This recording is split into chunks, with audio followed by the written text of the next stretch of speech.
Welcome to Orange and Blue today. Cecil Lammy is on assignment. So Andrew Mason, the first show after the bye, you have to deal with me. Sorry about that. That probably isn't the ideal, but Mace, how you doing? I'm hanging in there. Just had my own bye week adventures, as it were. A date with the surgeon's knife, and Yep. here I am. One minus one non-vital organ that I had before the bye week. I'm here. Okay. All right. That is leaving a lot of room for interpretation, but you know what? We're just going to leave it over there. There's probably some HIPAA violation that that I would commit if I asked you too much about it. But we're glad you're here today and look like you're on the mend. Well, if I offer the information, it's not of my own volition. It's not a HIPAA violation. You can't out yourself. So it's if you forced me to reveal it, then we'd be in trouble. I think we're okay. But yeah, I'm on the mend, doing well, and back in Denver tomorrow, and all goes well. Back to normal this week, tailing the Broncos as they go to Nashville. All right, they are back at work. Now, they had a little bit of an odd bye week last week in terms of what they did and practices. I guess just out of the gate here, did you have any issue with the way Nathaniel Hackett handled bye week and a little bit of a different take, or do you think it was probably the right approach after having 8 games in the books and coming back from London just to say, you know what, let's take it easy, let's have a bye week? It was pretty typical, and in fact, this was actually pretty typical of teams when they play on the other side of the ocean before the bye to come back and then just set and have everyone scatter pretty quickly after that. Just sort of it's everyone's got a little bit of extra recuperation time after the trip. So what he did wasn't unusual. It didn't really it didn't really irk me one way or another. I thought it was interesting though that they had players in on Tuesday, but they didn't meet the media. Only Nathaniel Hackett met the media last Tuesday. And you wonder if maybe that had something to do with what, as it turned out, it went down not long after Hackett talked. And that, of course, was the Bradley Chubb trade. But aside from that, really no eyebrows raised to me, as far as how he went about the bye. All right. Well, there are some things that may irk you or may raise eyebrows. And that's the fact that, you get to the bye week. And Nathaniel Hackett talked about it last week of, all right, this is an opportunity to self-evaluate, going to look at everything, how I look at myself, how I operate. But he didn't tell us there were going to be any changes last week. He comes out this morning. He meets with the media. It doesn't sound like there are going to be any significant changes. There certainly weren't any staffing changes, play calling duties, responsibilities, roles. It sounds like it's going to be status quo, given all the issues this team has had in the first 8 weeks, just sort of operationally with penalties, just with things that seem like, man, tweaking your system, tweaking your plan, tweaking your approach, maybe could correct some of those self-inflicted wounds. Does status quo kind of make you roll your eyes, or do you look at it and say, hey, well, one of their best games was in London, so just try and build upon that? Yeah, it makes me roll my eyes just a little bit. I mean, look, are they close? Yes. He got up there today and he talked about 1 or 2 plays in each game. And he's not wrong. I mean, you really can point to a couple of plays each game and say, all right, that was the difference. I mean, you only have one game decided by more than one score and that was a 9-point game. And you literally had a 9-point swing on one play because you had Melvin Gordon fumbling in field goal range. So I can see why he would come to that conclusion. And it was interesting to hear him focus on third downs. I mean, because the Broncos, yeah, they're bad in that, but I'm not sure that's the only problem. I guess I was hoping to hear maybe a little bit something different in terms of play calling. My unsolicited advice to Nathaniel Hackett last week on Twitter was to hand the play calling off to Clint Kubiak and then focus more on the management of the team, but doesn't appear that we're going to get that. What did you think? Yeah, I'm with you. And, maybe there will be changes, right? So I'm not going to be too upset about it until we watch the game on Sunday morning here in Nashville. And if everything looks exactly the same, and especially if we see some of the same problems, then I'm going to be upset because there is the chance that maybe they made some changes and they're just not telling us. Yeah. I think the play calling duties would be the obvious one and the right one. And I think the person you suggested, Clint Kubiak, is the right person to hand it off to because he's done it before. Right. He's had success doing it with Minnesota. I just think it's weird, Mace, if you skip over your offensive coordinator and give that to your quarterback's coach, passing game coordinator, whatever, all the titles that Clint Kubiak has. I think the setup and sort of the hierarchy of this staff makes that to be difficult to do, especially when Justin Alton's, Nathaniel Hackett's good friend. But when you're the leader, right, those are the tough decisions you have to make and tough conversations you have to have. I'm with you. I would have liked to seen that because I think the operation of it is a little bit what's difficult, right? Like a lot of the reason play callers want to be up in the booth is you can see what the defense is doing. You can make those adjustments. Mm-hmm. Now he has to have an eye in the sky telling him that. Then he has to look at his sheet and try and figure out what's going on. Like there's this back and forth communication. It's not very streamlined. I think that would have been the right answer. I just think the structure of this coaching staff made that to where it wasn't a viable or realistic option. It's funny you talk about the eye in the sky because what I argued the previous 3 years that Vic should kick himself up to the box. He complained all the time about how it could be tough to call a defense from the sideline because you couldn't see anything.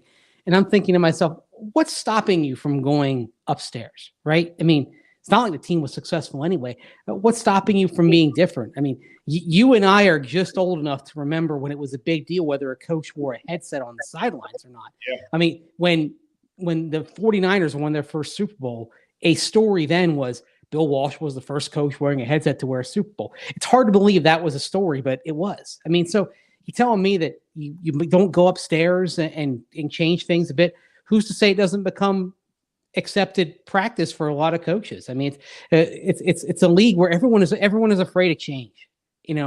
Even though it might make you better, and even though you can say, well, we couldn't do any worse. I mean, I'd say right now when you're the Broncos, you're 3-5. Could you be worse? Perhaps a little bit, but offensively, no. It's hard to envision how this could be any worse going forward. So wouldn't any change, in theory, be something that could result in a positive result? I'd argue yes, which is why I say if you wanted to go upstairs, be the head coach, call the plays, but do it from up there. I don't know what the harm would be because you really couldn't. It's not like they're going to all of a sudden become worse than they are. They really can't. Well, and what's interesting about that is that would be different, right? That would be a break from the norm. Mm-hmm. But Nathaniel Hackett, look at the way he handled training camp. Look at the way he handled, to some extent, preseason. Now, that's more copying Sean McVay and Matt LaFleur and some of these other new coaches. But his training camp approach, look at the way the former players on the Fan reacted to it. Like, yeah, cleaned that in the wheel with no 7-on-7 and not doing 1-on-1s and all that kind of stuff. So he's shown that he's willing to go against the grain and think mm-hmm. outside the box and whatever other cliche you want to throw out there. And if he wants to keep calling the plays and he's more comfortable calling the plays from the booth, then go do that. And maybe, it would be strange to have somebody down on the sideline that is basically your operational guy, right? Like the game day decision guy. He's running down the sidelines, calling timeout. He's reaching in his sock and throwing the red flag and challenging.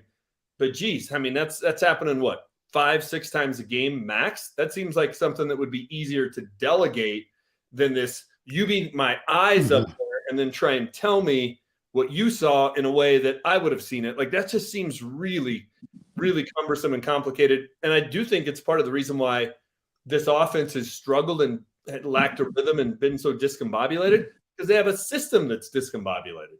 I mean, couldn't in theory Jerry Rosberg do that? I know he's upstairs right now.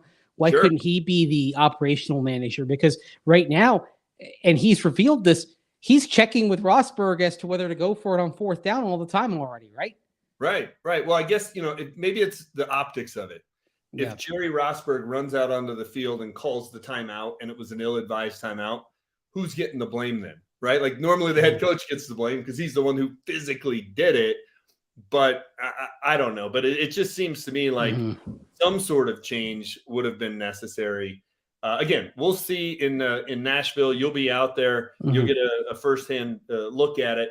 Hopefully something's a little bit changed because I do think Nathaniel Hackett is not wrong when he says they're close. And I wrote about this in my column today at denverfan.com. I don't believe in moral victories. Not at all. But if you're doing a self-evaluation, you do have to have an honest assessment of the game, right? Like the last VJ year when they're giving up a 50 burger in Philly and they're getting blown out multiple times. Like that was a team that wasn't close. Yeah. Realistically, you can go through every loss, and it's Montreal Washington muffing a punt. It's Melvin Gordon giving up the scoop and score. It's 2 fumbles at the 1-yard line in Seattle that hadn't happened in 25 years. Like it essentially was not only one possession, it was almost one play in each game that swung things. Law of averages tells you, all right, if you play that many, those kind of games, you're going to be somewhere between 3-5 and 5-3. You're flipping a coin, right? Yeah. The Broncos just happen to be on the wrong side of it. So there's reason for optimism. If you play 17 coin flip games, shouldn't you end up 8-9 or 9-8? You should. And the interesting thing also, I mean, even though you look at the Broncos schedule ahead and compare it to what is behind, I'm not sure the schedule ahead is really all that more difficult than the one that's behind, because I think we were focused on some games like, oh boy, going to the Los Angeles, take on the Rams on Christmas Day. That's going to be tough. The Rams are in the same spot as the Broncos are right now. And they're a mess. Yeah, their offense can't move the ball. Arizona thought, oh, they might be a playoff contender. Cliff Kingsbury might not even be there with the Cardinals by the time they come in next month. The Raiders in 2 weeks. I mean, that looks like a game that maybe you can't put anything in Sharpie as a dub, but that's a game where you look at it and say, okay, at home needs to be a win. Carolina should be a win. I mean, all of a sudden you start kind of looking at really diving into the schedule there, and how many games look extraordinarily difficult. Like, oh boy, well, we're in trouble. The 2 Chiefs games. I wouldn't even say the Chargers game, because you mentioned, you are a muffed punt, a mangled punt play away from at least tying that game on the road when Russell Wilson got hurt late in the game and he partially tore his hamstring.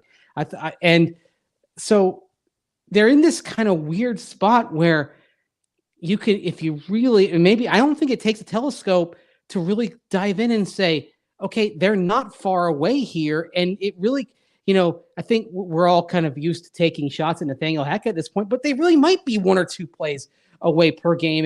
And maybe you don't need a radical change here. Well, it's why I think Sunday is so important, Mace, because if you find a way to beat Tennessee, and look, the Titans are 5-3. They have they're a playoff caliber team at this point. They gave the Chiefs everything Kansas City could handle last night in Arrowhead. So they're a well-coached team, but they like to play games just like last night, 20-17. Like they're not going to go out there. You don't have any fear, or shouldn't have a ton of fear of them blowing your doors off, right? They're not going to put up 35 and you're like, oh my gosh, how do we even hang in there? So that figures to be a 1 possession, couple of big plays here and there type of game. But if you can win that, you're 4-5. You mentioned Raiders and Carolina coming after it. NFL's a crazy league. Weird things happen every week. It's the Jets beating the Bills. It's the Lions beating the Pack. Like every week. Yeah. So you can't count those as sure W's. But boy, it isn't a big leap to say this team could be 6-5. And at that point, then all bets are off and you're right back in it, which is part of why I didn't like the Bradley Chubb trade, because I really think he could help them get to that point. You mentioned that none of the players talked about it yesterday. They came out today. We heard from several players. Justin Simmons addressed it specifically. He talked about how he was happy for his teammate, that he got a big contract and he deserved it. I think that's a right approach, but don't you think there's probably a little bit of thought in that locker room of, yeah, he deserved it, and he deserved it from the organization he's been toiling for 4+ seasons. There's got to be a little bit of, man, they didn't reward one of their own guys. There's got to be a little bit of that feeling going on in that locker room. I think there is, even though that perception was definitely valid back in the Elway days, when I think players, especially toward the last few years of Elway's time, did get frustrated with the big money going to, say, a Jawan James in free agency rather than keeping one of their own. Although you can argue that did the Broncos miss on not retaining any of their own players? I mean, that's something that you can argue, because most of the guys they let go, they've been okay. Maybe like a guy like Connor McGovern, Matt Paradis, but it wasn't necessarily a miss for the Broncos to not retain him. But yeah, so So I think maybe it was more true before than now, because you can look around the locker room and see a Tim Patrick, a Cortland Sutton, and Justin Simmons that have been rewarded over the last say year and a half of George Payton's 2 off seasons. But I think that it is a point of frustration. And the interesting thing, you brought up the Titans game. This is a game where you really are kind of getting out the duct tape and baling wire and trying to hang on. Once you get Baron Browning or Randy Gregory back, you're in better shape. But this game, Browning was not out there for practice today. We're not going to see Randy Gregory on Sunday. He's probably at least a week or two out. So if you're trying to play this game without Browning or Gregory, and of course you've traded Chubb, this is a moment where you worry. And you worry about when Derrick Henry gets outside the tackles, when he gets wide. I'm not as worried when he goes inside the box, even though that is the big point of emphasis for the Titans. But when you've got Nick Bonito and Jonathan Cooper and Jacob Martin, the new guy, and Jonathan Kongbo as your edges, and you're asking them to set the edge against a Titans team that knows what it's doing running the ball, I feel like this is the game where you're really just kind of buckling up and trying to hang on, and you're going to lose the most losing Bradley Chubb because his your edge rushers 2 and 3 aren't going to be out there for this game. So the trade made sense. I think it made sense in the long term, especially if they weren't going to re-sign Bradley Chubb. But this one, you're gonna feel it. You're gonna feel it quite a bit. I mean, and we saw what happened against Travis Etienne. Even when you did have Bradley Chubb, he was running wide, running circles around the Broncos on the edge. Yeah, and if you weren't going to re-sign Bradley Chubb, you had to trade him away for the first-round pick. I get it. We could debate all day long whether or not they should have re-signed him. I'm on the side of, you know what, probably in a year and a half, 2 years, that contract's going to look like a decent value if he's able to stay healthy. You couldn't keep him for 1 week, but boy, it is an ill-timed game. If that's the one right here when they're waiting for guys to get back, they just got rid of Bradley Chubb, so they'll have to kind of try and piece it together. We know Randy Gregory not going to be out there. Baron Browning's still a possibility. Like according to Nathaniel Hackett today, right? Day to day, as I think how he referred to him. So maybe a little fingers crossed on that one. Yeah, that's going to be one we're watching closely. I mean, you can check all of our injury updates over at denverfan.com, and I imagine all of them this week, including today's, the headline guy is going to be Baron Browning, and whether he's out there or not. I mean, I don't think it was a good sign that he wasn't out there today, but today is kind of this is a bonus practice. Like it's really too bad that this practice isn't open for media to watch because this would have been one where it's interesting. I had this conversation with Derek Wolfe last week. Why didn't he, the thing that we haven't seen is, they're still not doing a lot of one-on-one work. Why wouldn't you use this practice to do some one-on-one work? I'm curious, and I may try to dig into it in the next couple of days as to what actually they worked on today and how did things work. Did they do anything that maybe they hadn't been doing? And maybe that's another thing to monitor here, James, in the next few days are some of the changes in terms of how they go about their day-to-day. That's where I think they really could use something. I mean, I know, like I said, I talked with Derek Wolfe about this last week. I know he's talked about this on air, is that, some one-on-one reps in practice might actually help these guys. And there's no evidence that they're getting one-on-one reps going all the way back to camp. Yeah, no, and it's interesting. I mean, Nathaniel Hackett after the Jets game, which if you, not that there's a good loss, but you only lose by a touchdown to a Jets team that just beat the Bills, and you played Brett Rippon at quarterback. So that's another one where maybe it's not one play, but you can look at it and say, hey, they were close in that game. And he lamented afterward that there's plays to be made. We just need to go make them, which was kind of the first time because he's done a good job of taking the blame. He's been the opposite of Vic Fangio. He's put it all on himself. That was the first time he sort of pointed the finger elsewhere. I think he's right when he says it. But, yeah, maybe some one-on-one work would help with guys making plays in 50-50 balls or getting some separation. Like, if you don't work on it, I don't know how you're expecting it to just magically occur during the game. So that would be interesting to see if they change that. Maybe that's a small operational thing that they could get to. But But yeah, when you don't work on it, it's hard to expect your players to do it out there on the field. Mace, I want to transition real quick and move over to sort of our bye week observations. For me, one of the best things about the Bronco bye week is I can just watch all the other games, right? I'm not focused on, working on stuff before the game for the Broncos, taking notes on the Bronco game, doing halftime chill, hopping on the post game, writing columns, to just sit and watch football. It's a nice break. It was an interesting week to watch and have that because, boy, some crazy outcomes, some outcomes that I think make things look better for the Broncos down the stretch. You mentioned some of them, that Arizona doesn't look like that's going to be as tough a game as we thought. The Rams doesn't look like it's going to be as tough a game as we thought. But do you see sort of this changing of the guard of, you watch Aaron Rodgers, Tom Brady, Matthew Stafford, sort of the older quarterback really struggle. And man, we watch a game in Miami where it's Tua and Justin Fields just running all over the field, putting up 30-plus points.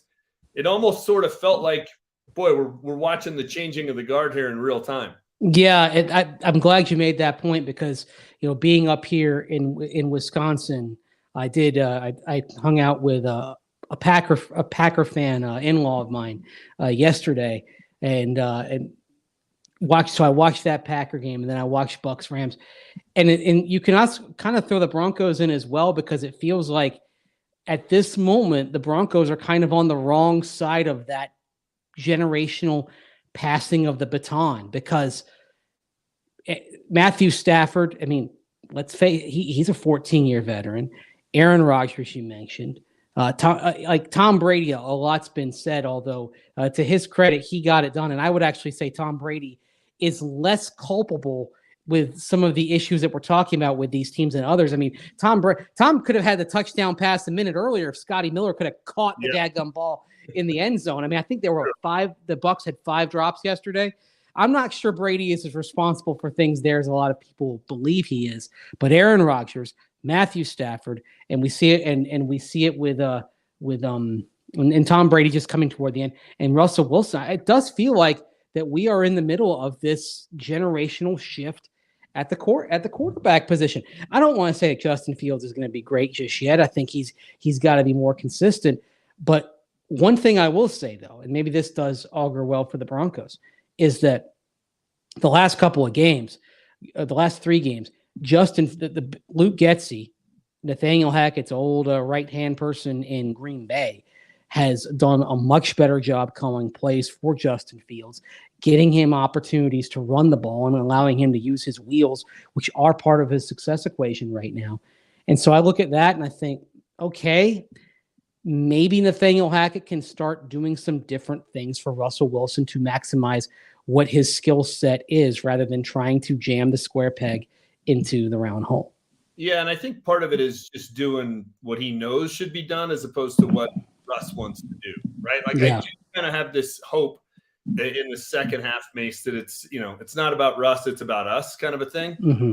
Part of the reason I have that hope is if you go back to the London game, they scored 3 times, 3 touchdowns in the red zone, and in particular on that last drive.